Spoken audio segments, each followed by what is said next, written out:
अस्सलाम वालेकुम दोस्तों, आज बहुत ही अहम चीज़ें आपके साथ शेयर करने लगा हूं और आपसे ये गुजारिश है कि वीडियो को आपने मुकम्मल देखना है। जैसा कि आप जानते हैं बहुत ज़्यादा पुरानी बात नहीं है, अभी कुछ ही दिन पहले जो कि पिछली हुकूमत के दौरान शहबाज शरीफ साहब ने ये एक बयान दिया था कि हम बेकारी कौम हैं और बेकारियों की कोई चॉइस नहीं होती। और इसी तरह से ख्वाजा आसिफ साहब ने ये कहा था कि हम इस वक्त अमेरिका की वेंटिलेटर पर हैं, हमारी मईशत का हाल ये है कि हम इस वक्त जो है वो अमेरिका के वेंटिलेटर पर हैं। अगर उसने ये अपने वेंटिलेटर का बटन बंद कर दिया तो हमारा ख़ात्मा यकीनी है। तो बज़ाहिर ये एक बड़ा शर्मनाक बयान है, लेकिन इसकी जो हकीकत है उससे हम इनकार नहीं कर सकते। हकीकत में ये ऐसा ही है। लेकिन सवाल ये पैदा होता है कि हम कब तक बेकारी रहेंगे। सवाल ये पैदा होता है कि हम कब तक उनके वेंटिलेटर पर लेटे रहेंगे। हमें उस वेंटिलेटर से उठना होगा और हमने इस जो हमारे ऊपर जो दब्बा लगा हुआ है बेकारियों वाला, इसको हमने गलत साबित करना होगा, हमने खुददार बनना होगा। तो सबसे पहले तो मैं यहाँ पर पिछली जो इमरान खान की हुकूमत की 3, साढ़े 3 या पौने 4 साल की कारकर्दगी है और उनका जो आवाम के साथ और मैशत के हवाले से उनकी जो तरीक़ाकार था वो क्या था, और अभी जो चंद दिनों की हुकूमत है इसका क्या था, ये आप फ़र्क जान लें। और फिर मैं आता हूँ कि ये जो ख्वाजा आसिफ और इसका शहबाज शरीफ साहब का ये बयान और उधर इमरान खान के जो सख्त फैसले हैं, इनका मुस्तक़बिल पे क्या असर पड़ता है।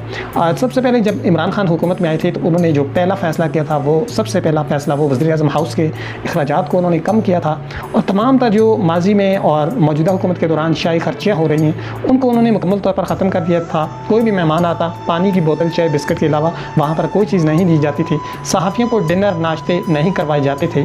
जो ऑफिशियली दौरे हुआ करते थे, अनऑफिशियली तो कभी उन्होंने किए ही नहीं बैरून मुल्क के, लेकिन जो ऑफिशियली दौरे होते थे उनके अंदर भी पूरे ख़ानदान को लेकर वो नहीं जाते थे, वो मीडिया के लोगों को लेकर नहीं जाते थे, वो अपने जो अजीज़ व क़ारिब हैं उनको लेकर नहीं जाते थे, बल्कि सिर्फ मकसद के तहत जितने लोगों की ज़रूरत होती थी वो उनको लेके जाते थे और स्पेशल कोई प्यारा भी नहीं जाया करता था। तो इस तरह से करके उन्होंने बहुत सारा पैसा जो बचा के वो आवाम को रिलीफ दिया। और बड़ा टफ़ टाइम था कोरोना के दिनों में, उस वक्त भी एहसास प्रोग्राम, स्मार्ट लॉकडाउन और इस तरह से करके उन्होंने जो मज़दूर तबका है उसके लिए उन्होंने बहुत ही ज़्यादा कोशिश की और बहुत ज़्यादा आसानियाँ पैदा की थी।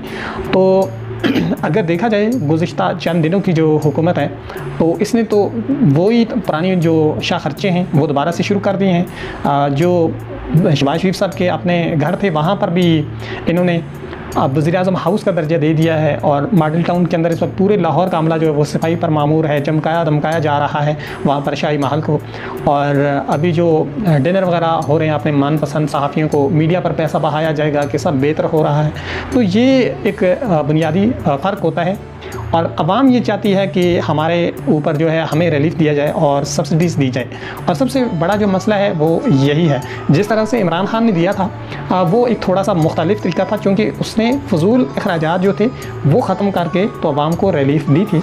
जबकि यहाँ पर अयाशियाँ अपनी तरफ हैं, लेकिन अगर यहाँ पर रिलीफ दी भी तो ये एक बड़ा नुकसान होगा। और वैसे भी ये जो रिलीफ होती है, आप असल प्राइस को छोड़कर अवाम को रिलीफ देते हैं तो एक तरह से आप दूसरी जानब से अवाम के खाते में वो लिखवा रहे होते हैं। बाहर से IMF से कर्ज़ लिए, दूसरे मुल्कों से कर्ज़ लिए और लेकर आप सब्सिडीज़ दे देते हैं अवाम को, लेकिन दूसरी जानब अवाम के खाते में वो लिखा जा चुका होता है, क्योंकि वो कर्ज़ होता है और वो सूद के साथ फिर चुकाना पड़ता है। मिसाल के तौर पर एक दुकान पे आप जाते हैं, दुकान पे चीज़ है 100 रुपये की, आप उसको 70 रुपये में ख़रीदते हैं और दुकानदार कहता है कि ये 30 रुपये जो बकाया हैं ये सूद के साथ में 20 रुपये एक्स्ट्रा सूद के साथ आपसे मैं लूँगा। और यूँ वो जो 100 की चीज़ है वो आप 70 में उस वक्त तो ले लेते हैं, लेकिन बाद में सूद के साथ 50 रुपये आपको और अदा करने पड़ते हैं। 120 रुपये की वो चीज़ आपको ख़रीदनी पड़ती है। उस वक्त अगर आप थोड़ा कम उसे ख़रीद लेते या आप उसको पूरी कीमत पे ख़रीद लेते तो बाद का ये जो सूद वाला कर्ज़ है ये मुसलसल आपके ऊपर ना चढ़ता। यही कुछ पाकिस्तान के साथ भी हो रहा है। अब जो इन लोगों का एक नारा भी था कि इमरान खान की जो हुकूमत है वो महंगाई की, नायली की वजह से महंगाई बहुत ज़्यादा हो रही है, लेकिन आज इनको ये एहसास हो गया कि ये जो प्रोसेस है ये इंटरनेशनल मार्केट से है, क्योंकि जो भी चीज़ हम बाहर से इंपोर्ट करते हैं उसका बराह रास्त तल्लुक़ इंटरनेशनल मार्केट से होता है। एक्सपोर्ट वाली चीज़ें जो हैं उनकी थोड़ी सूरत मुख्तलिफ होती है, लेकिन जो भी चीज़ बाहर से हम ख़रीद के लाते हैं तो ज़ाहिर सी बात है वो फिर इंटरनेशनल मार्केट के हिसाब से उसकी प्राइसेस भी बनती हैं। और अगर हम उनको अपनी मर्ज़ी से कीमतें बनाएंगे तो फिर ज़ाहिर है जो मैंने पीछे मिसाल दे लगेगी तो वो फिर इसी तरह से हमें रिलीफ मिल सकती है, उसके अलावा कोई और चारा नहीं है। अब मसला ये है कि हमने इस पूरी सूरत हाल से बाहर निकलना कैसे है।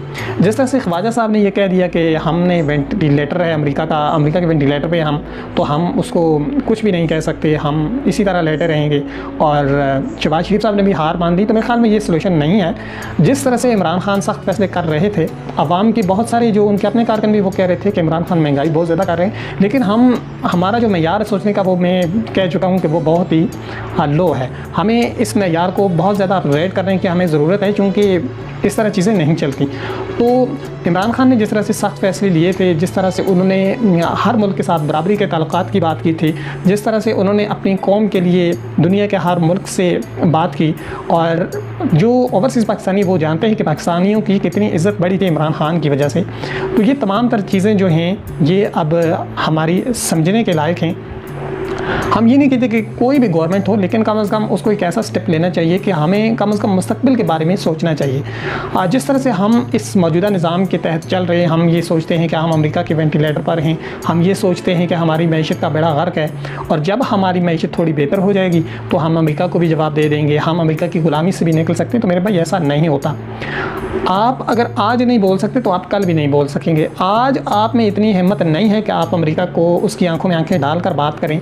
आप आज अगर अपनी मैशत की कमज़ोरी की वजह से किसी के सामने बात नहीं कर सकते, आप अपने पेट की खातिर अगर पेट को ज़्यादा अहमियत देते हैं, गैरत को कम अहमियत देते हैं, तो मेरे ख्याल में ये सिलसिला हर गुजरते दिन के साथ बढ़ेगा। ये कम नहीं होगा कि आप कहेंगे कि भाई आने वाले वक्त में हम इससे निकल जाएंगे। कतई आप नहीं निकल सकते।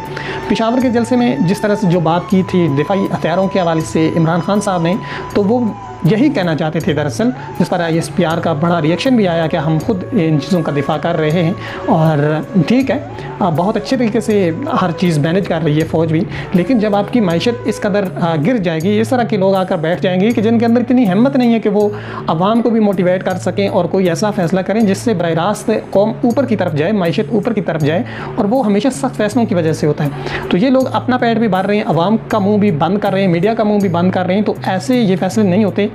हकीकतन अगर हमने अमेरिका की ग़ुलामी से निकलना है, अमेरिका की वेंटिलेटर से, हमने IMF के वेंटिलेटर से हमने उठना है, तो उसका तरीका सिर्फ़ और सिर्फ यही है कि हमने सख्त फ़ैसले करने होंगे, और हमने वो सब करना होगा जिस तरह से इमरान खान ने वो फ़ैसले किए थे, बड़े सख्त फ़ैसले किए थे।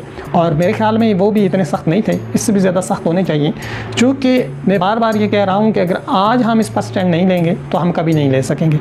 हर गुज़रता दिन पहले से बदतर होगा, और हम हमेशा यही सोचते रहेंगे, जिस तरह से पिछले 40-50 सालों से ये सोच रहे हैं कि ज़रा हालात बेहतर हो जाएं तो हम अमेरिका को भी जवाब दे देंगे, ज़रा हमारे माशी हालात बेहतर हो जाएं तो हम सब मुल्कों को जवाब दे देंगे। मेरे भाई ऐसा नहीं होता।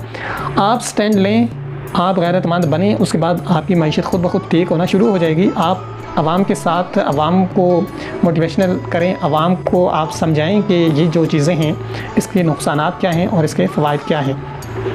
वही रिलीफ, इस तरह की चीज़ें जब हम सामने लेकर आएंगे तो वक्ती तौर पर हम आवाम को खुश कर देंगे, लेकिन हकीकत में जो है इसका मुस्तक़बिल के अंदर हमें बहुत बड़ा नुकसान होगा।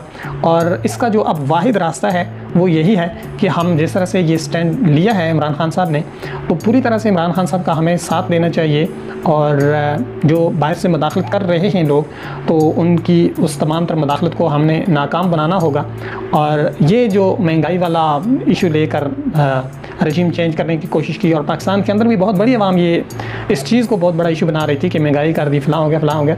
तो महंगाई का तल्लुक़ मेरे भाई बराह रास्त इंटरनेशनल मार्केट से होता है, जो चीज़ आप इम्पोर्ट करते हैं। तो फिर इस पर रोने धोने वाली कोई बात नहीं है। अपने अखराजात कम करें, आप अपनी एक्सपोर्ट को बढ़ाएँ, तो इसका मुतबादिल हल यही है। जो चीज़ आप बाहर से ख़रीदते हैं वो मुतबादिल आप अपने मुल्क के अंदर तैयार करें। आप जो चीज़ मार्केट से लेते हैं, सब्ज़ियाँ लेते हैं, दूध लेते हैं, वो आप अपने घर के अंदर वो सहूलतें लेके आएँ। अगर आपके पास थोड़ी बहुत ज़मीन है, आप सब्ज़ियाँ उगाएँ, आप गाय भैंस रखें, अंडे आप ख़रीदते हैं तो आप मुर्गियाँ रखें। ये बातें आपको अजीब लगती हैं, लेकिन हाल यही होता है। आप 3 टाइम खाना खाते हैं, आप 2 टाइम खाएँ। आप 5 रोटियाँ खाते हैं, आप 3 खाएँ।